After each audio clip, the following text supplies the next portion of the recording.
Hi, Nicole. Thank you so much for joining me on Source Homeopathy podcast today. It's really nice of you to talk a little bit about your journey with homeopathy and its magic. Let's start with learning a little bit about the background and how you learnt homeopathy and what actually led you to studying homeopathy in the first place. Sure thing. And let me start by saying the privilege is all mine. Right. So I actually studied in the UK, in London specifically, and I studied under Gordon Sandbridge and Dr. Cushmark. I actually came out with an integrated diploma in homeopathy and nutrition. And that's possibly what led me to studying homeopathy in the first instance, because curiously, I didn't even really know what homeopathy was to begin with, which is, really wild for someone who crosses T's and dots I's. Yeah. So I'd sort of been on a path for a little bit of time, just knowing that I wanted to work in wellness and or just transition into that after being in corporate for quite a bit of time. And yeah, it's just say that the course sort of found me. Unfortunately, that particular college is disbanded now, and Gordon and Cush have now gone off to create their own colleges. But yeah, I mean, it's been a bit of a journey learning through the height of COVID and moving home. But here we are. Right. So it was between those lockdown sort of years you were studying. Yeah. Yeah. Right at the height of COVID, which is, yeah, just it was a bit of a wild time. But I suppose just logistically, it also probably opened things up for me a wee bit because I was still working full time and able to just have more time around like the schedule, etc. And we weren't socializing because we were in lockdown. So it was a little bit easier in those early days. And honestly, it was, yeah, I just completely fell in love with it. So a bit of a risk that's worked out. Yes. Oh, that's so cool. And it's so cool that you've got your nutrition to complement it as well. Now, let's talk about one of your favorite remedies first, one that you've had a really lovely experience with. Yeah, sure. That's tricky, isn't it? Because honestly, I've just had some transformative experiences on quite a few remedies. But I'd say possibly where the light bulb really went off for me with homeopathy was one of my first prescriptions, which was folliculinum. And folliculinum's it's essentially made up of estrogen, which is a natural hormone secreted by the ovaries. And it's what we call in homeopathy a sarcode because it's prepared from healthy human tissue. And yeah, I just had quite a transformative experience being on it. So on a physical level, I suppose my presenting complaint was that I had come off of contraception and I'd stopped. I wasn't menstruating essentially. And to be fair, I'd been on contraception, two different forms for 8 years. And throughout that period, I pretty much didn't menstruate. And so I'd made an informed decision to come off of contraception. Honestly, just because I wanted to live more cyclically and I was starting to feel more and more out of rhythm with myself. And so when I just sort of thought I'd come off and I'd start bleeding and everything would be okay. And that's not what happened. I came off contraception and I didn't bleed.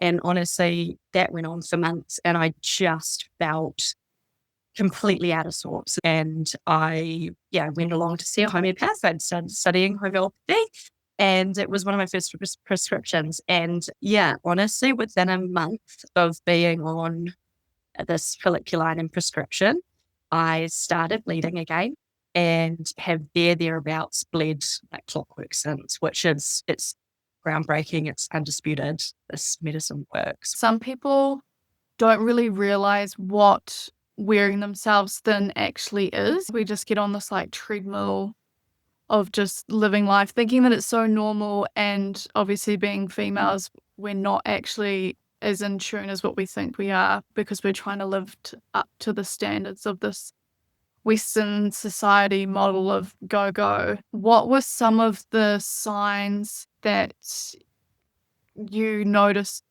where you felt like you were just out of alignment? Honestly, on a physical level, some of my symptoms included that I was getting pretty severe migraines and quite an intense brain fog with a struggle to concentrate. And also emotionally, my emotions were all over the shop. I was really experiencing the full gamut from panic-stricken anxiety through to apathy, through to depression. So on top of all of that, it was curious because I'm going along for this prescription thinking that, and knowing that if I start bleeding, if I can start to live a little bit more in that rhythm, that might try to bring some attunement back into my life. But I possibly didn't really realize, just because I was so at the beginning of my own homeopathic study, that homeopathy has the ability to transcend planes, and that I was receiving this remedy that I thought was for a physical complaint, but actually had the ability to really work with me mentally and emotionally as well. Yeah. Yeah, that's really cool. On that note, how long were you taking the remedy before you noticed your symptoms start, or any sort of symptoms start to alleviate and move into the right direction?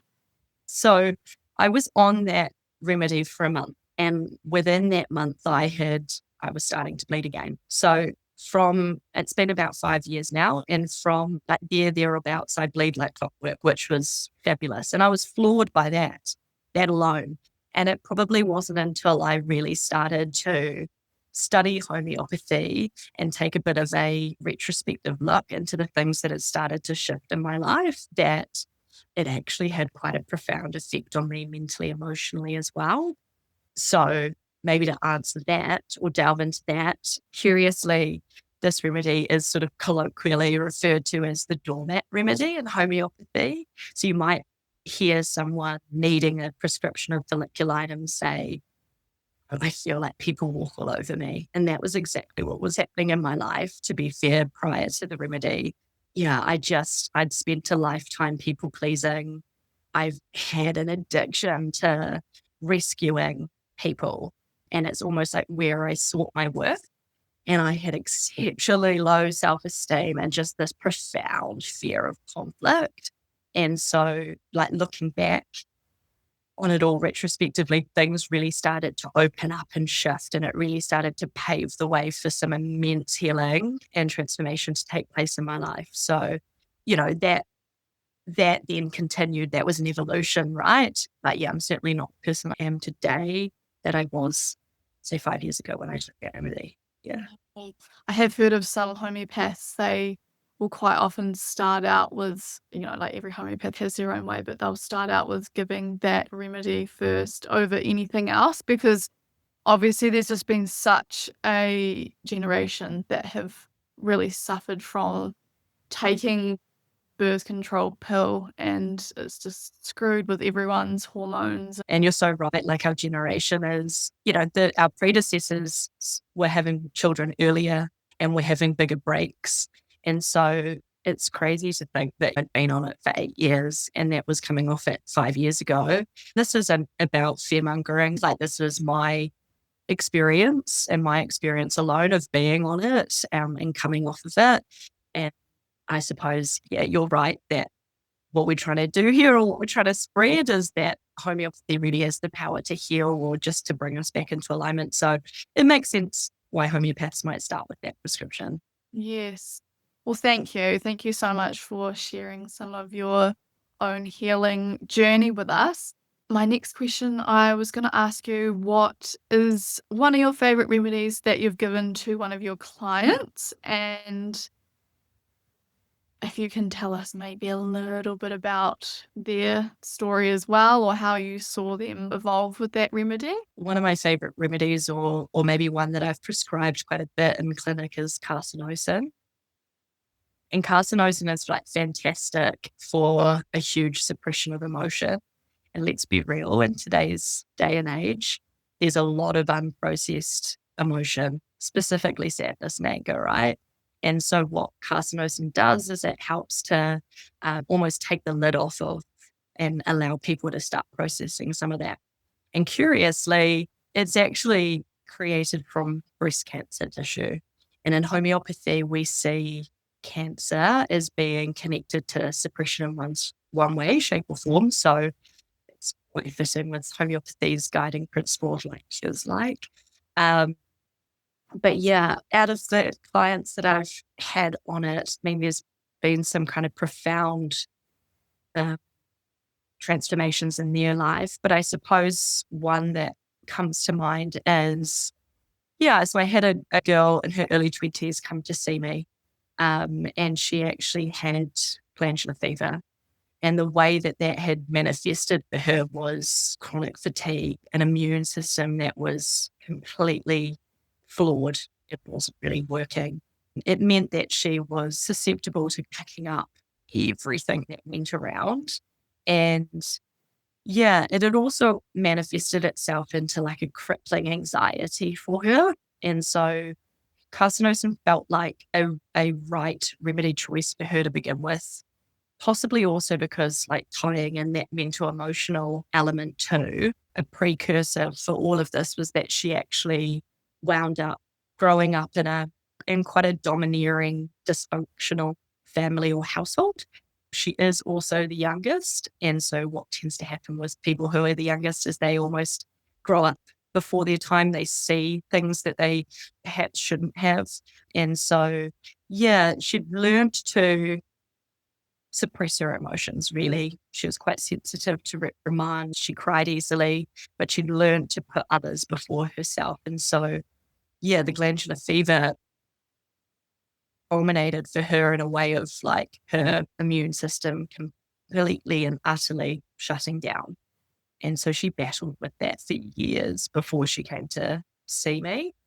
And then I suppose just to uncheck that a wee bit, we wound up putting her on that. Oh, I should share as well. You know, bless her, because it was so debilitating for her, she'd never been well since catching this glandular fever. She finished school early. She was struggling to hold down a full-time job. You know, it was really starting to have quite a gnarly impact on her day-to-day life. So yeah, bless her. Just to rewind a little bit, when you say she had never been well since having glandular fever, can you just explain to our listeners why that's so crucial in understanding in case taking in homeopathy? Finding out something like that someone has never been well since an ailment of some descript, can almost help to showcase maybe a golden thread in someone's case. It helps to showcase the causation of why someone has gotten sick and the way that the symptoms show up for them. It also then just means that we can, as homeopaths, start to drill quite deep into like our line of questioning.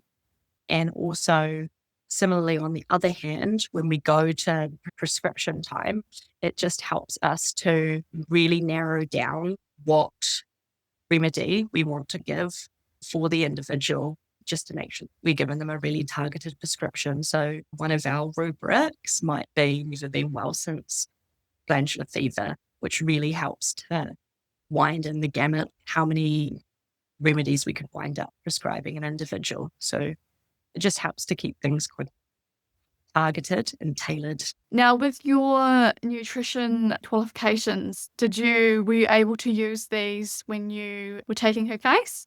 Yeah, absolutely, actually. So I wound up requesting that she remove gluten altogether.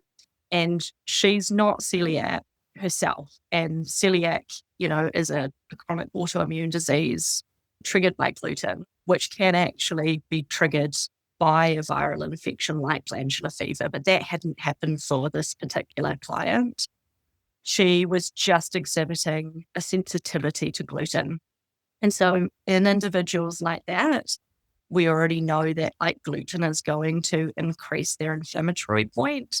And so when we're putting someone into a healing phase, we want to try to eliminate as many inflammatory responses. And so I would say it was probably the reason it was as effective as it was, or maybe as like the prescription was as hard hitting as it was for this particular client, was because we were able to eliminate gluten and also give her that prescription of carcinosin. And honestly, the transformation's been remarkable. Yeah. Was she able to reintroduce gluten, or was it just for the healing phase that you? Yeah, we back into our stage where she won't over consume it, for instance, but she knows that there is maybe an underlying sensitivity. But yeah, she say if she's out socially, etc., and there's less option available, we have now been able to restore her vitality to a position where she can tolerate gluten.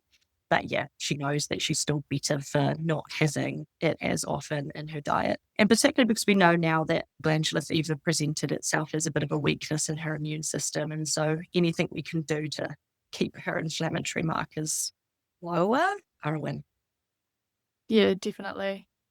Were there any external things that she noticed show up in her life when she started to go down that healing journey and her body started to kind of restore balance again? Yeah, actually. And she's a fantastic case for this because essentially what then started to happen was this insane ripple effect in her life, right? Like she actually ended an abusive relationship and she now can really stand quite steadfast in knowing her worth. And then on top of that, she actually left a work environment that she had been in that was really quite toxic. And so we've now helped to assist her into a new line of work. And to be fair, we're still, you know, beforehand, she was having these sort of crippling anxiety attacks every day before going to work. Mm. And that was inhibiting her from actually holding down a full time job. And so we are still in the process of sort of scaling up her hours to full time.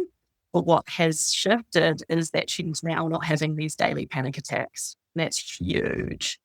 And then on top of that, she moved out of her family home and she's now living with her best friends. And so she's really, I'd say, living more in her for herself, and with some pretty clear boundaries and at her top potential. It's so amazing. I guess just to clarify to people who don't understand the link between these events happening and taking remedies, can you maybe just, yeah, give a little explanation as to what the correlation is between taking these remedies, watching the organism kind of grow healthy, and then you see these external events play out in people's lives? Can you just give us a little rundown about that? Yeah, I'll give it one a shot. Essentially, homeopathy is about trying to strengthen someone's individual vital force. And so when we start to do that, and we help people to move into kind of the alignment of who they're destined to be, it can then wind up having a ripple effect, right? So if we take this client case as an example, beforehand, being sensitive to reprimand, living in a dysfunctional family, living for other people, really. Once we started to provide sort of that scaffold to bring her back into alignment of her true self, people can then start to see how the changes that they need to make in their life so that they're living in better alignment. And so what tends to happen is that there are some quite groundbreaking ripple effects that start to happen in people's lives. And so as homeopaths, we are looking for some of those. And this is a pretty profound example. It doesn't always happen within a family context, as well as a romantic context, as well as a work context. But I suppose she makes a pretty good case example because of that. That was a really good explanation. Thank you. And yeah, thank you for sharing that story. It is a really good example of just how powerful homeopathy is. Now, I'm going to wrap it up there, but was there any last comments or anything that you had that you wanted to say? Just honestly, what a real privilege to be in this line of work. And just honestly, what a privilege to be here and to speak with you. And thank you for the opportunity to try and help spread the word. I love talking to homeopaths. How do people get hold of you if they want a consultation with you?